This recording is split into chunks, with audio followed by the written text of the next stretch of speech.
Salut les amis! Aujourd'hui, je vais vous raconter une histoire magique, celle de deux petits animaux très différents qui sont devenus les meilleurs amis du monde. Dans une magnifique vallée entourée de montagnes bleues, vivait un adorable petit panda nommé Lino. Il passait ses journées à grimper aux arbres, à faire des siestes sur les branches et à grignoter du bambou en regardant les nuages. La vie était belle et tranquille, mais parfois un peu solitaire. Un beau matin, alors que Lino jouait près de la rivière argentée, il entendit un mystérieux bruissement. « Qui est là ?» demanda-t-il doucement. Et là, surprise! Un petit ourson brun est sorti des buissons. Il avait l'air fatigué, mais ses yeux pétillaient de curiosité. « Je m'appelle Oscar, » dit l'ourson. « Je me suis perdu. Je viens d'une forêt très loin d'ici. » Le cœur de Lino s'est tout de suite réchauffé. « Moi, c'est Lino. Tu veux qu'on joue ensemble? Après, on cherchera le chemin de ta maison. » Et c'est ainsi que commence leur incroyable aventure. Ils ont traversé la forêt des millefeuilles, où les arbres chantent avec le vent. Ils ont rencontré un sage hibou qui leur a donné des indices, et même un esprit de la montagne qui leur a posé une énigme. Mais vous savez quoi? Le plus beau dans cette histoire, c'est que même après qu'Oscar ait retrouvé sa famille, leur amitié n'a jamais cessé de grandir.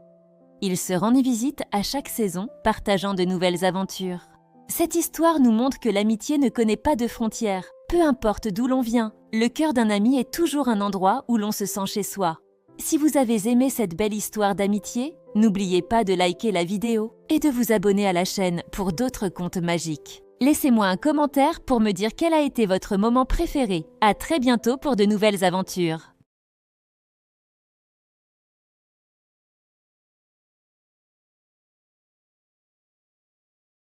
Salut les amis! Aujourd'hui, je vais vous raconter une histoire magique, celle de Lino le petit panda et Oscar le petit ourson, dans une aventure extraordinaire au royaume des bulles. Tout commence par un matin paisible, où nos deux amis s'amusaient près d'un ruisseau étincelant. Ils faisaient la course avec des feuilles sur l'eau quand soudain, Oscar fait une découverte incroyable, une mystérieuse bouteille en verre rose avec une étiquette qui brille comme des paillettes. Potion à bulles magiques, imaginez leur excitation.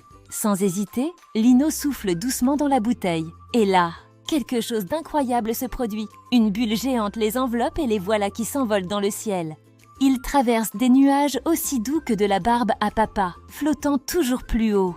Et là, mes amis, c'est le début d'un voyage fantastique. Ils arrivent dans un endroit extraordinaire, le royaume des bulles. Des maisons flottantes en bulles, des papillons bulles qui chantent, tout brille de mille feux. Et qui les accueille? La majestueuse reine des bulles, avec ses cheveux d'argent scintillant. Seuls les enfants au cœur léger peuvent venir ici, leur dit-elle avec un sourire chaleureux. Et nos deux amis s'en donnent à cœur joie. Ils rebondissent sur des trampolines bulles, glissent sur des arcs-en-ciel liquides et rencontrent même un chat bulle qui parle à l'envers. Oscar découvre une bulle musicale qui joue de la harpe, pendant que Lino crée une mélodie magique en tapotant sur des bulles xylophones. C'est un véritable festival de rire et d'émerveillement. Mais comme toutes les belles aventures, celle-ci doit aussi avoir une fin. La bulle magique commence doucement à redescendre. La reine des bulles leur fait un dernier cadeau, la promesse que les vrais rêveurs peuvent toujours revenir. De retour près du ruisseau, tout semble normal, comme si rien ne s'était passé. Mais Oscar et Lino savent bien que cette aventure était réelle, car comme le dit si bien Lino, quand on est amis, même les rêves deviennent vrais. Cette histoire nous rappelle que la magie existe partout autour de nous. Il suffit d'y croire et d'avoir le cœur léger pour la voir. Si vous avez aimé cette aventure magique, n'oubliez pas de liker cette vidéo et de vous abonner pour ne pas manquer les prochaines histoires enchantées. À très bientôt les amis!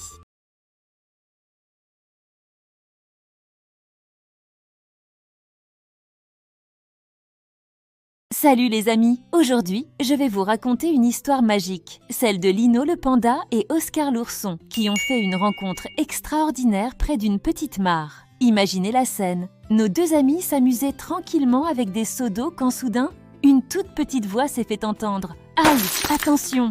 Mais qui pouvait bien parler? En baissant les yeux, ils ont découvert quelque chose d'incroyable, une goutte d'eau vivante. Cette petite goutte, qui s'appelait Goutine, n'était pas comme les autres. Elle avait des yeux ronds, une bouche et surtout, elle parlait. Elle leur a expliqué qu'elle était une voyageuse, tombée trop vite de son nuage et qu'elle avait besoin d'aide pour retrouver ses sœurs dans le ciel. Mais comment une goutte d'eau peut-elle remonter au ciel? C'est là que Goutine leur a révélé le secret, grâce au soleil. Quand il fait chaud, les gouttes d'eau s'évaporent et montent dans le ciel. Fascinant, non? Nos amis ont alors eu une idée brillante. Ils ont placé Goutine dans une petite cuillère au soleil. Et là, comme par magie, elle a commencé à s'évaporer. « Je m'évapore !» s'est-elle écriée joyeusement, disparaissant peu à peu dans l'air comme une petite fumée. Mais l'aventure ne s'arrêtait pas là. Un nuage s'est formé au-dessus de leur tête et en un instant, Lino et Oscar se sont retrouvés transportés dans le monde des nuages. C'est là qu'ils ont rencontré les amis de Goutine, Brouilline, Pluvina et Floconnette. Dans ce monde merveilleux, Goutine leur a expliqué le cycle de l'eau. Les gouttes s'évaporent, montent dans le ciel, forment des nuages, puis retombent sur terre. Elles peuvent atterrir n'importe où, dans les rivières, les mers, sur les plantes et même dans nos verres d'eau. Et puis, le moment magique est arrivé. Le nuage est devenu gris, annonçant le grand départ. « Accrochez-vous !» a crié Goutine. Et plouf ! Ils sont tous retombés dans la mare. Cette aventure extraordinaire nous montre à quel point la nature est fascinante. Chaque fois que vous verrez la pluie tomber, pensez à Goutine et ses amis qui continuent leur voyage sans fin dans le cycle de l'eau. Si vous avez aimé cette histoire magique, n'oubliez pas de liker cette vidéo et de vous abonner à la chaîne pour ne pas manquer les prochaines aventures de Lino et Oscar. Laissez-moi un commentaire pour me dire ce que vous avez préféré dans cette histoire. À bientôt les amis!